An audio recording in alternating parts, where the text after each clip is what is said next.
Hi, my name is Melissa. I'm 33 years old, and in this pre-dawn hour, while the city outside my window still sleeps, shrouded in a leaden haze, I'm sitting in my home office, in a chair that has become both a cocoon and a citadel. Just a few minutes ago, I thought this would be the most ordinary Tuesday morning, an unremarkable stretch of time measured by the ticking of the wall clock and the rhythmic clatter of my mechanical keyboard. And before we continue, write in the comments from which city you are listening to this story. Enjoy listening. I work as a programmer for a large tech company, and my fingers dance over the keys, giving birth to lines of elegant code. It's my language, my magic. And honestly, the money they pay for this magic is damn good, which is a pleasant, though not the only bonus to the ability to create worlds from numbers and logic. 4 years ago, I finally took the plunge and bought this house, a 2-story sanctuary with panoramic windows, mortgaged to the hilt, of course. Now I understand. It was the best decision of my life. I set up my office here on the 2nd floor, spacious and flooded with light, overlooking the tops of the pine trees outside, and now I can work from home, thanks to my company's wise remote work policy. Lately, my life had been unfolding surprisingly well, like a well-debugged program with no glitches. About a year ago, I met this amazing guy online. His name is Marcus, and he lives in another state, thousands of miles from my cozy nest. We've been doing this whole long-distance romance thing, full of late-night calls and emails sent across time zones. He visits me, I fly out to see him, and it's been incredible. Feeling the distance melt away the moment we're in the same room. And I'd actually started thinking about selling this house, this symbol of my independence, and moving to his state so we could be together for real, without suitcases and plane tickets. After all, I can work from anywhere, as long as I have a laptop and a stable internet connection. So why not? I was just typing code, immersed in the complex architecture of a new algorithm, when I heard the familiar yet insistent sound of an incoming email, cutting through the noise of the music in my headphones. I usually ignore notifications when I'm in a state of flow, but this time something made me look, a vague, inexplicable unease stirring in the back of my mind. The email came to my old address, the one I hardly ever use except for archival subscriptions. The sender's name made me shudder, an icy wave running down my spine. Mom. I haven't spoken to my family in 5 long, deliberately erased years, a full 5 years, and there's a damn good reason for that. A heavy cobblestone weight argument I've carried with me all this time. Let me rewind a bit and tell you about my, for lack of a better word, wonderful family situation. I have parents, of course, Mom and Dad, both in their early 60s now, still living in that same childhood home, smelling of apple pie and old books. And I have a sister, Sarah, who is 3 years older than me, so she's 36 now. Sarah is married to a guy named David, and frankly, he's as dull and predictable as she is. Their life together resembling a minute-by-minute schedule with no room for spontaneity. But 5 years ago, things were different. The colors were brighter, the boundaries blurrier. I was still in touch with all of them, participating in family matters, trying to be a good daughter and sister. I was already earning decent money, living in a bright but rented apartment and saving like crazy, denying myself a lot to get closer to my dream of owning a home. I had saved up over $120,000. I remember looking at the numbers in my banking app with pride. It wasn't just a sum. It was my ticket to freedom, to a future without someone else's walls. My plan was simple and brilliant.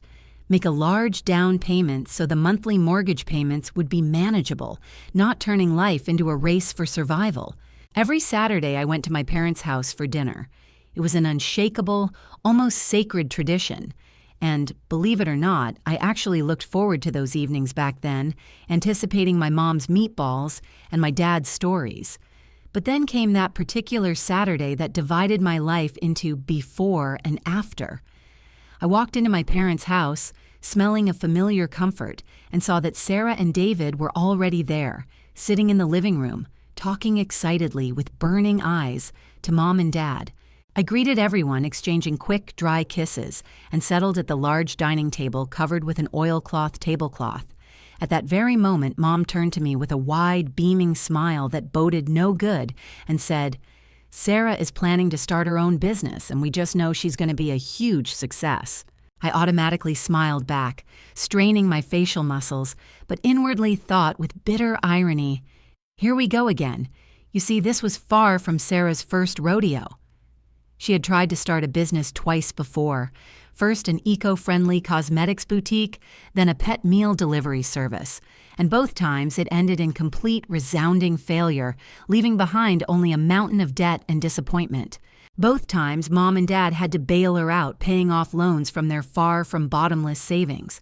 But I kept silent, gritting my teeth, because I knew from bitter experience, if I said anything, uttered a single word of doubt, I would immediately be cast as the evil, unsupportive harpy who doesn't believe in her own sister. My parents always, in any situation, took Sarah's side, their elder, creative, and talented daughter. And Sarah was literally bouncing with delight that evening. "I've thought of everything down to the smallest detail this time," she blurted out, looking at me with her big, naive eyes.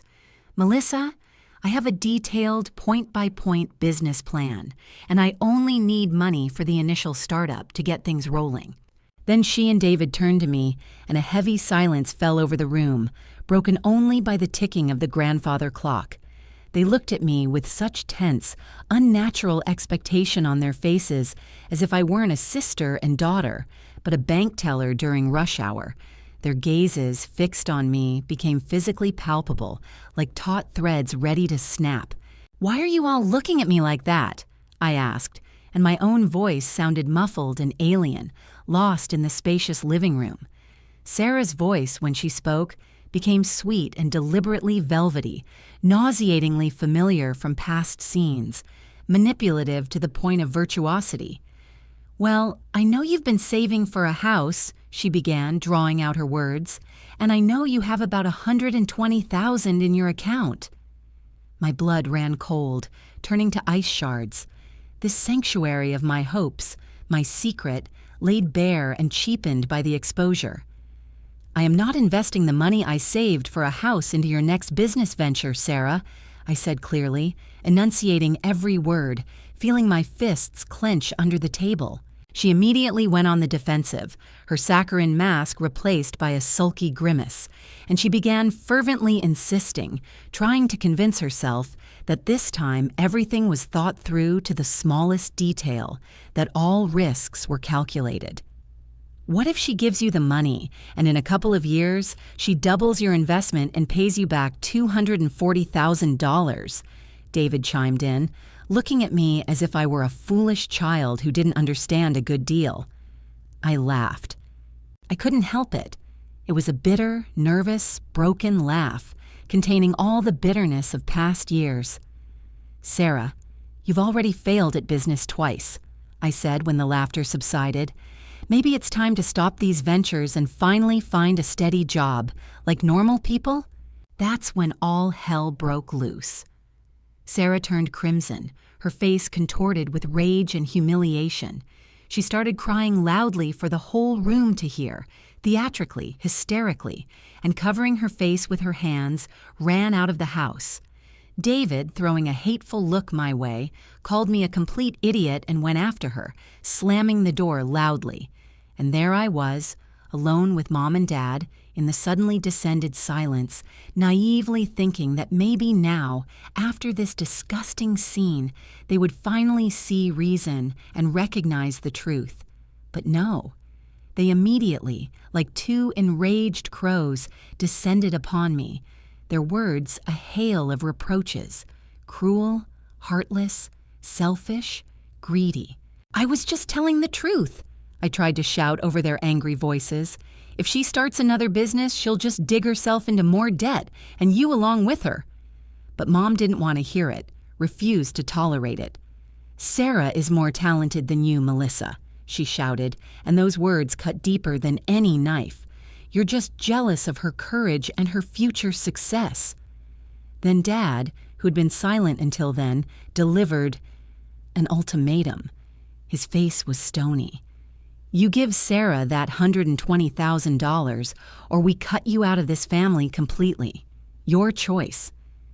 I looked at both of them, at these two people who were supposed to love me unconditionally, to support me, not present me with a monstrous choice between my savings and my family. And in that moment, something inside me finally broke, turned cold.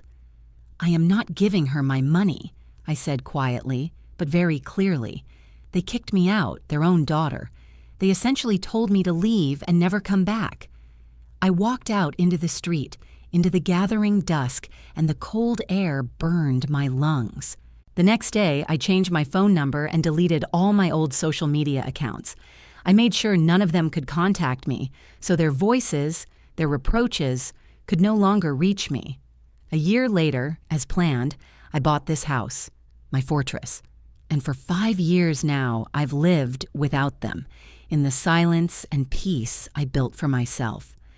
I learned from mutual, long unseen friends that Sarah did start her business, and to my surprise, things were going quite well at first. She bought a nice house, traveled constantly with David, posting pictures from all over the world. I was genuinely, completely happy for her, but I still didn't want anything to do with any of them. So you can imagine what I felt, seeing Mom's name in my inbox after all this time.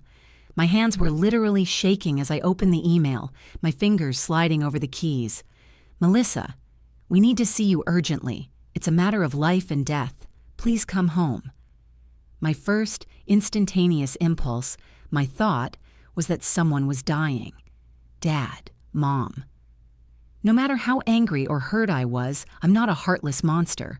If someone was dying, I needed to know. I had to find out.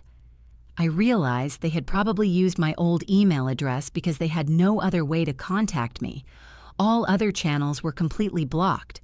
I sat for a long time staring at that email, at those few lines that had overturned my settled world.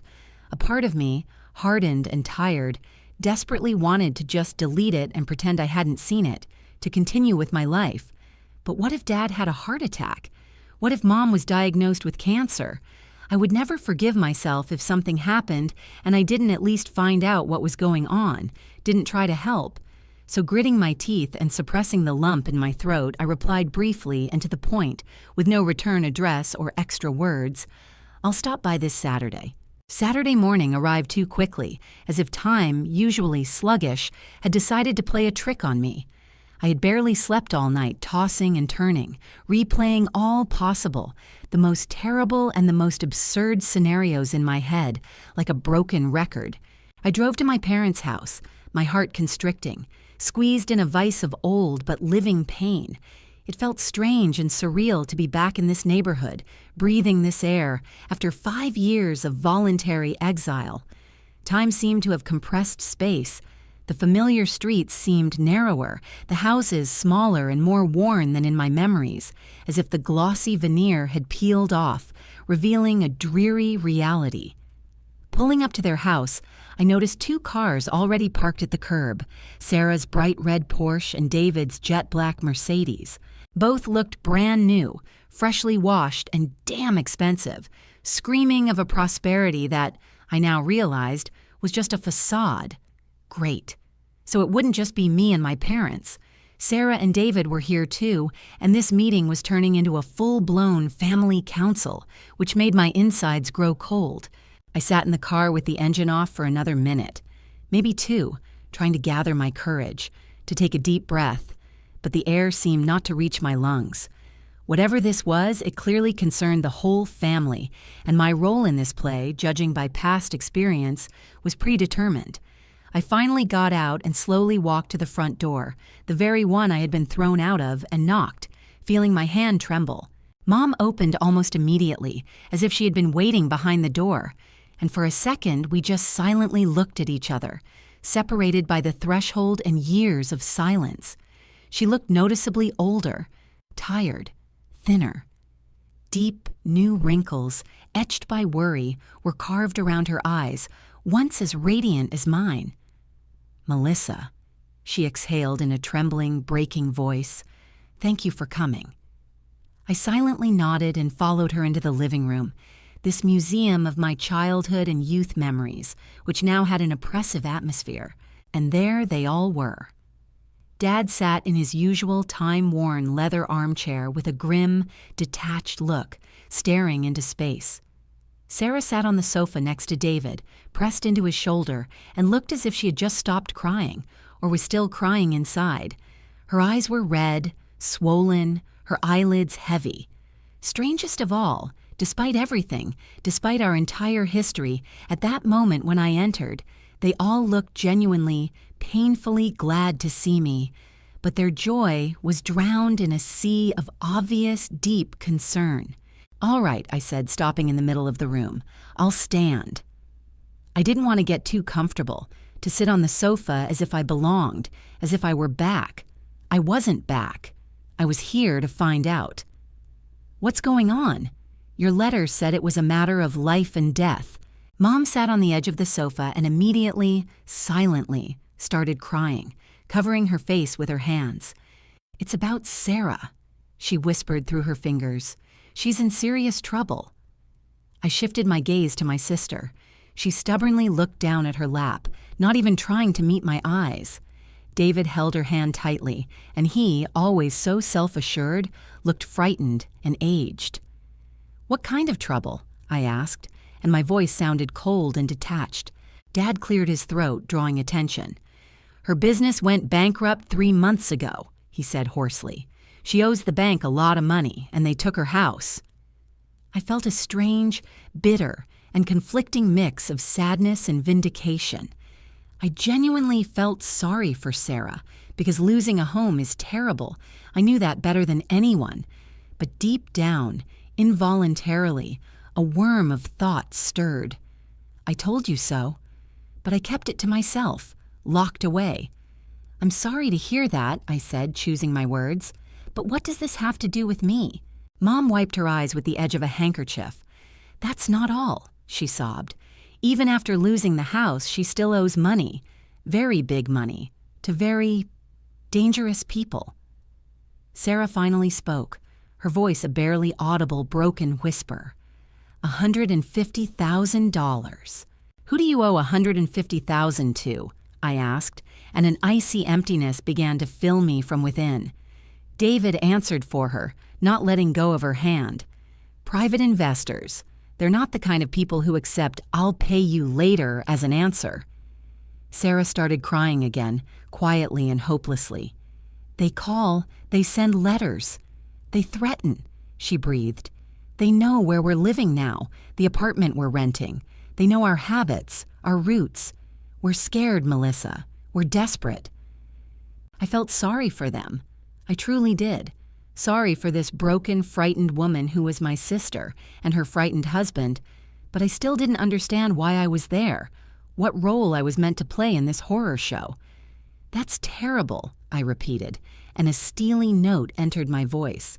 "My sincere condolences. But I still don't understand what you want from me. How can I help?" That's when Mom dropped the bomb, shattering any remaining hope for reconciliation. She looked at me with a kind of twisted, desperate resolve. "We know you bought a house, a good, expensive house. We believe you should sell it and help Sarah pay off these debts." I stared at her as if she had grown a second head, as if she were speaking a language I refused to understand. "Are you out of your mind?" escaped my lips before I could think. "You're young, Melissa." Mom's voice trembled, but held a familiar note of reproach. "You're smart. You can earn money for another house, start over. But Sarah and David, they could be seriously hurt if they don't repay this money, physically." I slowly looked around at everyone in the room, my mother with her tear-stained, pleading face, my father staring at the floor, Sarah hiding her eyes, and David, who finally met my gaze. His held a raw, naked fear. And in that moment, I understood everything. "So let me get this straight," I said, and my voice, low and even, sounded unnaturally loud in the oppressive silence of the living room. "You kicked me out of this family 5 years ago without regret or hesitation, for the sole reason that I wouldn't give Sarah my hard-earned savings for her venture. Now this brilliant business whose success you so blindly believed in has failed spectacularly, leaving smoldering ruins and debts in its wake. She has incurred unpayable debts to some scary, ruthless people, and you, with the same blinding fanaticism, want me to sell my house, to uproot my actual life, to bail her out of another mess? Family helps family, Dad rasped, not looking at me, staring at his worn-out carpet. That's how it should be. I laughed, but it was a bitter, dry, joyless laugh. You, Mom, told me back then that I was no longer a member of this family. Remember those words? They're burned into my memory. You completely cut me off, erased me from your world like a typo. And now, when your illusions have shattered against reality, you suddenly remember you have a second daughter? Sarah started crying harder, her shoulders shaking. I know we were wrong before. I understand that, she sobbed. But this is different now. This is real. These people, they aren't going to just sue us or send reminders. They will cause real, physical harm. Her voice rose to a hysterical shriek. Then perhaps you should have thought of that before borrowing money from some loan sharks, I remarked coldly, feeling long-suppressed rage beginning to boil within me. David jumped up sharply, his face twisted with anger. You have no idea, not the slightest clue, what kind of monstrous pressure we're under, he shouted, jabbing a finger in my direction. You're right, I retorted, maintaining an icy calm that seemed to infuriate him even more. I have no idea, but I did see something when I drove up. 2 very expensive, brand-new cars in your driveway, a bright red Porsche and a fancy Mercedes. Maybe you should start by selling those and paying off at least part of this astronomical debt. That would be a sensible first step. We need those cars for work, for maintaining status, Sarah snapped sharply through her tears. Clients look at things like that. Oh, I see, I nodded with poisonous politeness. So you need them more than just financial protection and safety from these very dangerous lenders you claim are ready to maim you? Quite a peculiar system of priorities. Mom stood up and came close to me, her eyes burning with desperation and reproach. If you sold that house of yours, which you so selfishly bought, you could pay off Sarah's debts in full and still have money left for a good, spacious apartment. You wouldn't be left on the street. A good apartment? Now I wasn't holding back my anger, and the words came out, scalding and burning. Mom, I worked my ass off. I literally denied myself for years, saved every penny, every cent I earned to build this house. It's not just walls and a roof. It's my fortress, my proof to myself that I'm worth something. And I am not going to sell it to fix the monstrous mess your favorite daughter made with her recklessness and thirst for easy money. She's your sister, Dad roared, punching the armrest of his chair. Flesh and blood. She is also a grown woman who made her own conscious choice, I cut him off. And apparently it was another catastrophically bad choice. Why should I pay for her mistakes? Sarah jumped up from the sofa, her face contorted in a grimace of rage and fear. You have to help me. You just have to. You must care at least a little that something terrible might happen to me. Care? I took a step toward her, and my composure finally snapped.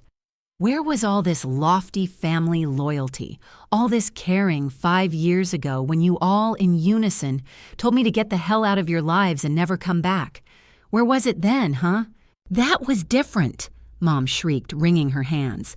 You were cruel. You didn't want to support your own sister's dream. How was it different, I asked, and a deadly weariness crept into my voice.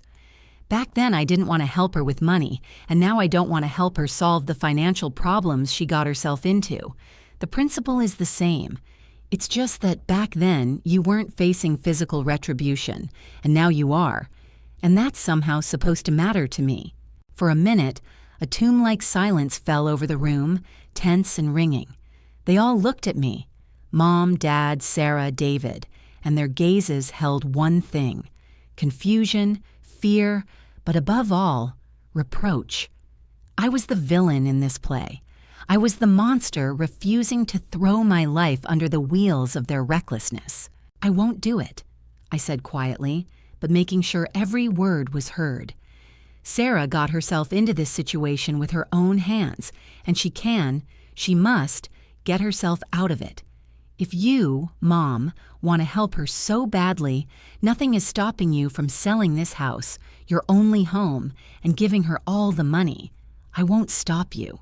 Mom gasped, recoiling as if I had splashed acid in her face. "This is our house, our shelter. We're old, Melissa. We're frail. We can't just start over from scratch like you, young and successful." "Then I guess you're finally starting to understand how I feel about my house," I replied, turning to leave, "and why I have no intention of selling it." I headed for the door, toward freedom, toward my real home.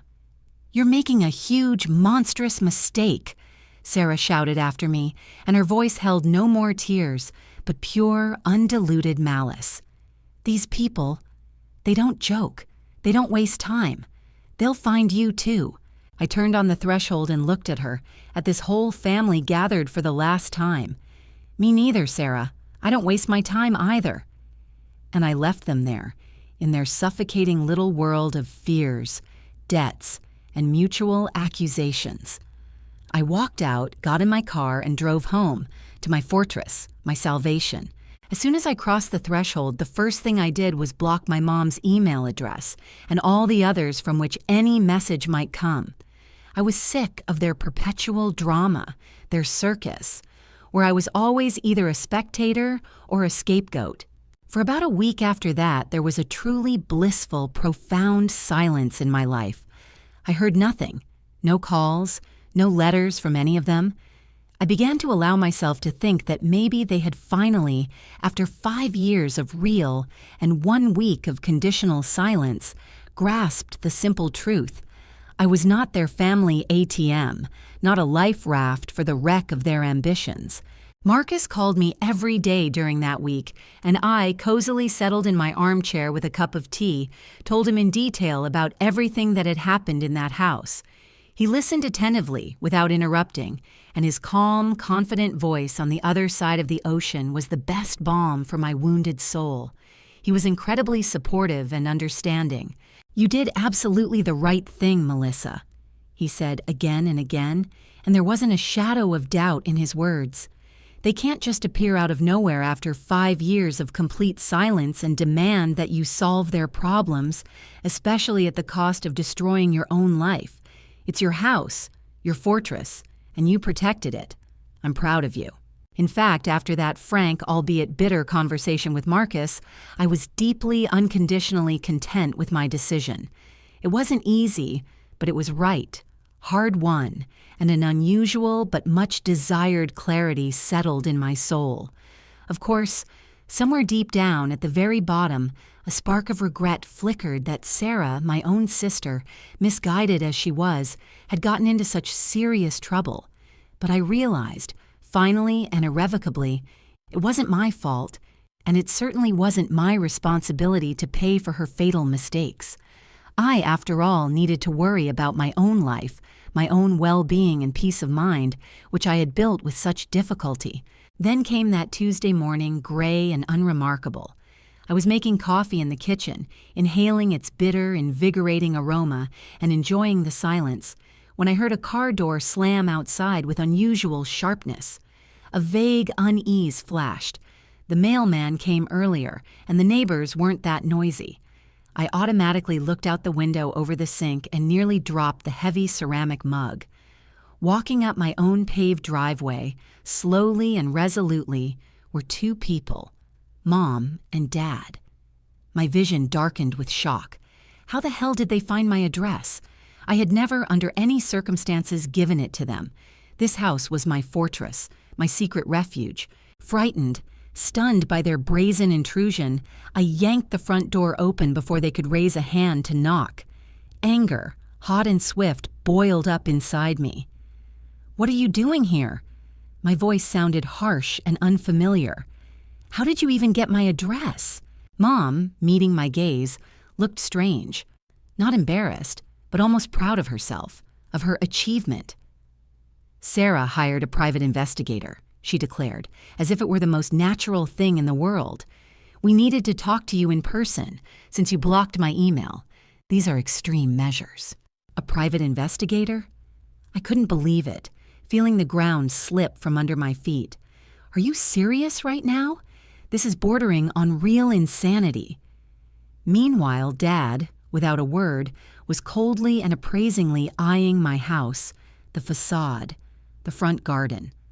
I could literally see the gears turning in his head, calculating, estimating how much it all might be worth. "Nice place," he finally said with an approving nod, and his tone, his look, made me feel sick. Very nice. "Get off my property!" I hissed, but it was too late.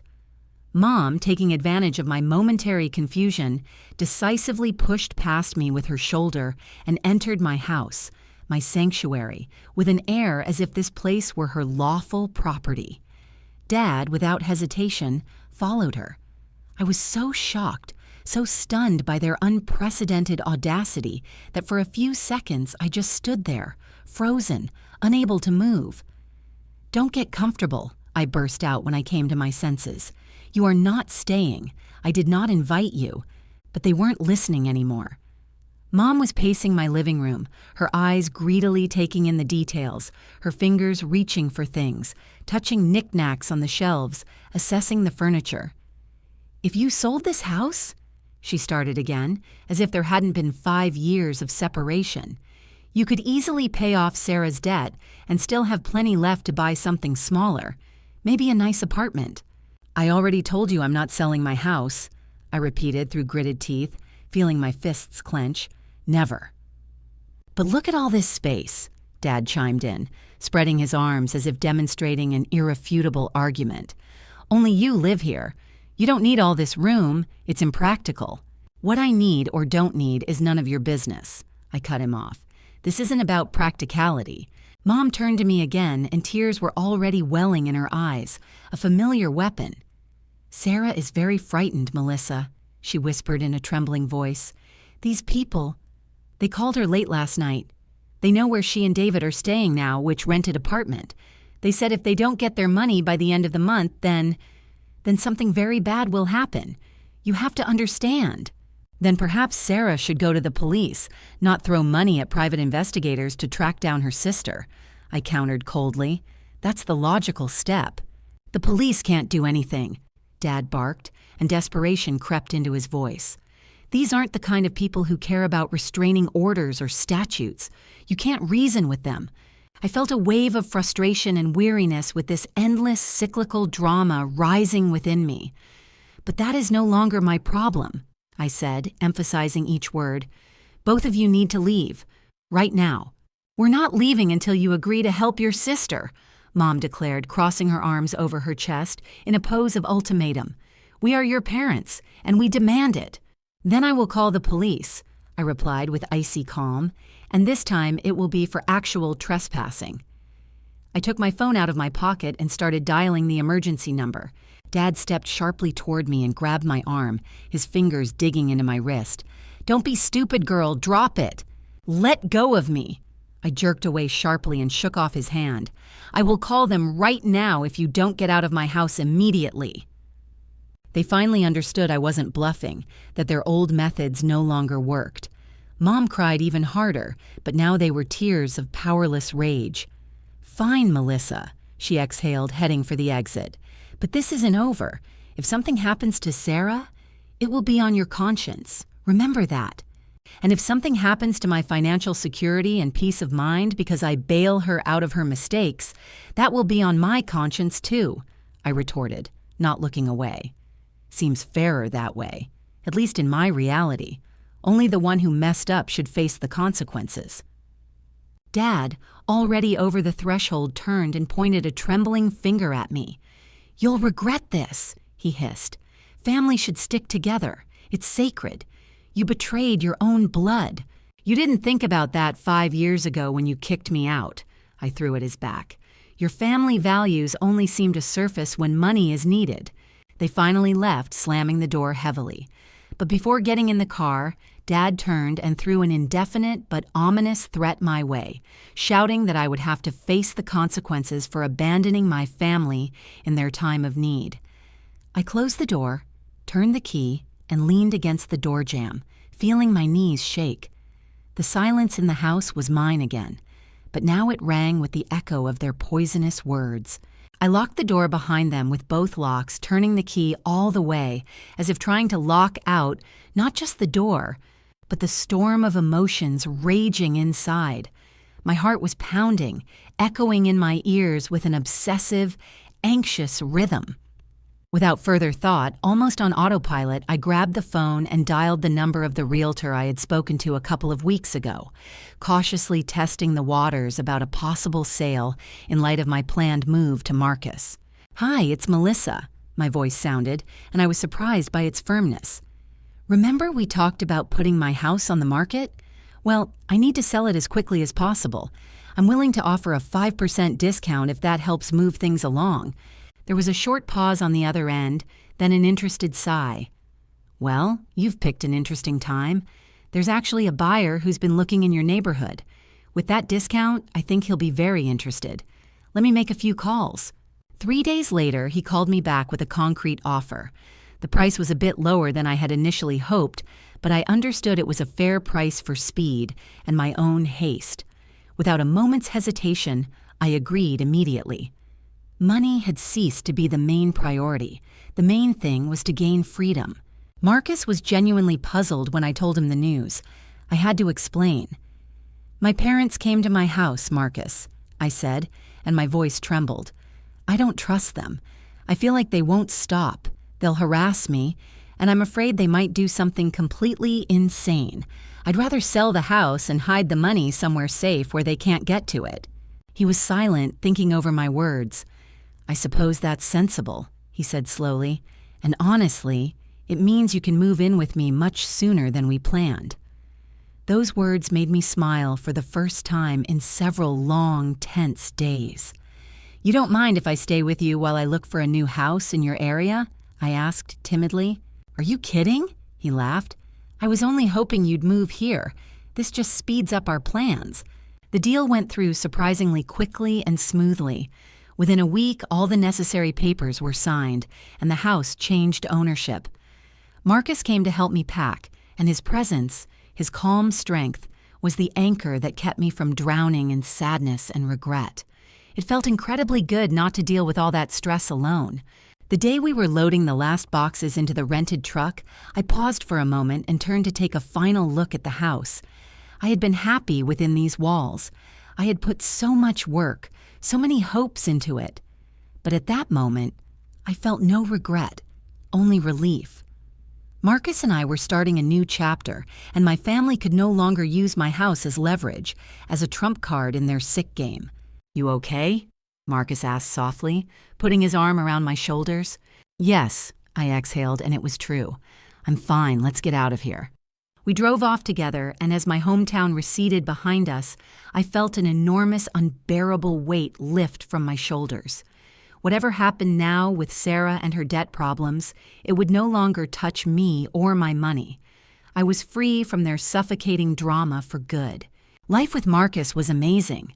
His house was cozy and comfortable, and the ability to work remotely allowed me to settle into the new rhythm and get used to the surroundings fairly quickly. We spent evenings curled up on the sofa with our laptops, browsing online for houses, planning our future together. For the first time in many months, I felt genuinely happy, light, and free from constant oppressive stress. I had been living with Marcus for about a month when, on one completely ordinary Tuesday morning, my phone rang. The caller ID showed an unfamiliar number with the area code of my old city, the one I had tried to leave behind. A slight premonition of unease pricked me under my ribs. "Is this Melissa Morrison?" The voice on the other end was even, professional, and emotionless. "Yes, who's asking?" "This is Officer Martinez from the Riverside Police Department. I'm calling you regarding an incident involving your parents, Robert and Linda Morrison." My blood ran cold, turning to ice shards. What incident?" I managed to squeeze out. "They were arrested last night. Preliminary charges are breaking and entering and vandalism. The new property owner is pressing charges." I was in complete, absolute bewilderment. The policeman's words hung in the air, not registering in my mind. Breaking and entering. Where? I asked again, feeling my legs go weak. The address they broke into is listed as your former residence, the officer's unflappable voice said. The house at 847 Maple Street. Did it previously belong to you? I sold that house a month ago, I replied, and my voice sounded detached, as if from another room. What were my parents doing there? We're trying to figure that out, the officer said. They caused significant damage to the interior, smashed furniture, broke windows, painted graffiti on the walls. The new owner came home and found them in his own living room, smashing his coffee table with a baseball bat. Are you serious? I whispered, picturing this surreal scene.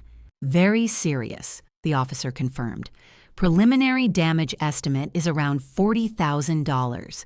Your parents, upon being detained, claimed they believed it was still your house and that you had somehow wronged them.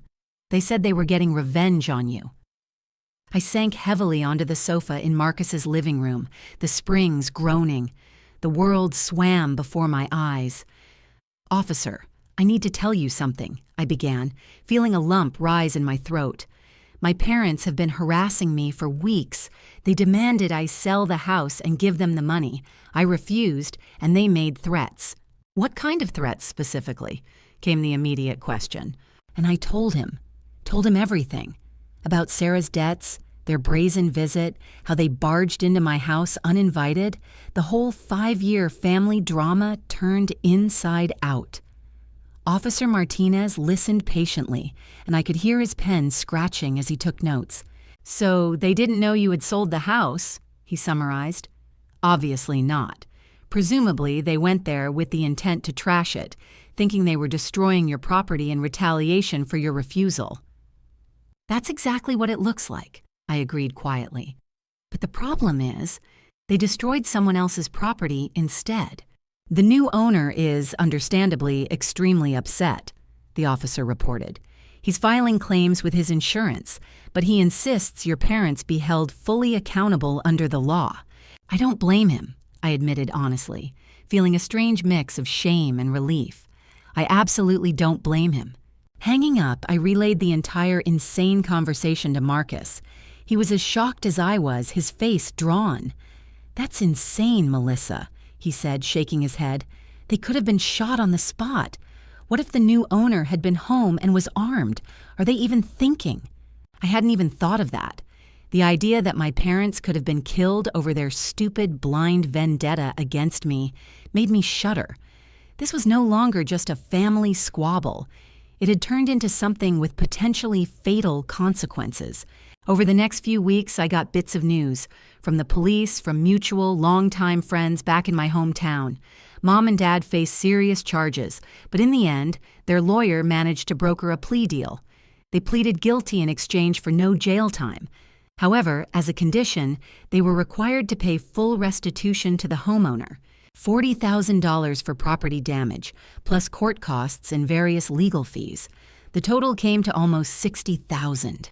My friend Jenny, a mutual acquaintance of Sarah's and mine, called me and, lowering her voice, told me the whole story. Melissa, your parents had to sell their house, she informed me. They couldn't find any other way to pay that huge sum. They sold the very house they called their only asset, the one they said they were too old to lose. Yes, I know, I replied, and there was no triumph in my voice, only bitterness. And here's the main paradox.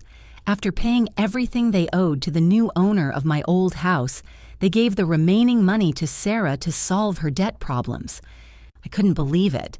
In the end, they did exactly what they so desperately wanted me to do, but at the cost of their own roof, not mine. But that's not all, Jenny continued, and her voice held embarrassment. About Sarah's troubles with the lenders? It turned out those people weren't as scary as she made everyone believe. These dangerous people were just a legitimate, albeit aggressive, investment firm that threatened to sue her, but nothing more. No broken knees, no nighttime visits with bats, just standard civil lawsuits for non-payment of debt. So Sarah lied? I whispered, feeling goosebumps run down my spine. She deliberately blew this up into a story about physical danger? Essentially, yes, Jenny confirmed. She and David exaggerated everything to panic your parents and increase pressure on you. They played on their fears to make them force you to pay. This information hit me like a thunderclap, an icy downpour washing away the last remnants of illusion. Sarah, my own sister, had so masterfully manipulated everyone, including our own parents, making them believe her life was hanging by a thread, when in reality she was only threatened with the prospect of a lawsuit, unpleasant as it was, but within the realm of civil, not criminal, law. Where are Mom and Dad now, these gray-haired guardians of family values?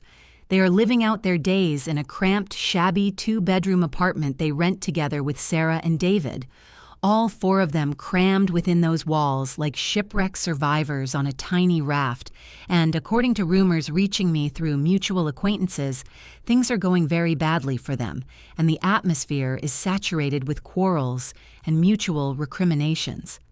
I felt genuinely, painfully sorry for them. Not enough, of course, to reach out or contact them, but a ghostly sense of loss and regret smoldered somewhere deep inside, like a dying ember.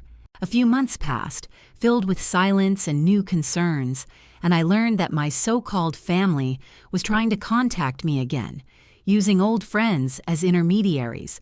They wanted to apologize, tried to explain something, cherished hopes of restoring our long-broken relationship. However, every time someone dared to broach the subject, I answered with a firm and unconditional no, as if erecting an invisible but impregnable wall between my new world and the ghosts of the past. Even Jenny calling me once more couldn't shake my resolve. Your mom asked me to tell you she's deeply sorry. She said they finally understand they did everything wrong. But to me, these words sounded like an echo from another life. Too late to ask for forgiveness when you've been thrown out of their hearts for 5 long years, when they absolutely didn't care if I was alive or dead, then demanded I ruin myself over others' mistakes, and finally committed desperate, insane crimes just because I refused to obey their will. I'd had enough of this endless tragedy, but they're your family, Melissa, some might say. No, I answered myself. Family doesn't abandon you for 5 years in an information vacuum only to suddenly appear demanding money. Family doesn't hire private investigators to stalk you. Family doesn't break into other people's houses with baseball bats driven by blind revenge.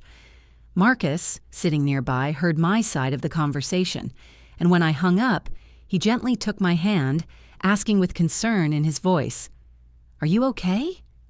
And I, meeting his gaze, was able to smile sincerely. I'm actually feeling perfect. We had just found a house we both loved with all our hearts. My career was on the rise, and there was no longer any need to constantly look back, immersing myself in their endless dramas. He smiled back, and a special spark ignited in his eyes. Speaking of the house we love, I was thinking about something more than just a proposal. And before I could understand anything, he knelt on one knee right there in the middle of our living room, holding a delicate velvet box with a shining ring inside. "Melissa," he said, and his voice was firm and tender at the same time, "will you marry me? We can buy this house together and start our real life together." I cried for the first time in many months, but they were tears of cleansing, all-consuming happiness, and through them I whispered, "Yes, of course, yes." That day we officially announced our engagement, and that very weekend we submitted an offer on the house we saw as our shared nest. Our offer was happily accepted, and we began making plans for the wedding, scheduled for the next year. Sometimes, in rare moments of quiet, my thoughts still turn to that family left in the past, and I torment myself with the question of whether I made the right choice by completely cutting them out of my life. But then I remember how calm, clear, and predictable my life has become without their constant dramas, manipulations, and demands. And I know the exact answer. Yes, absolutely right. Sarah created all her own problems with her poor business decisions. Mom and Dad chose to indulge her delusions instead of letting her face the natural consequences of her actions.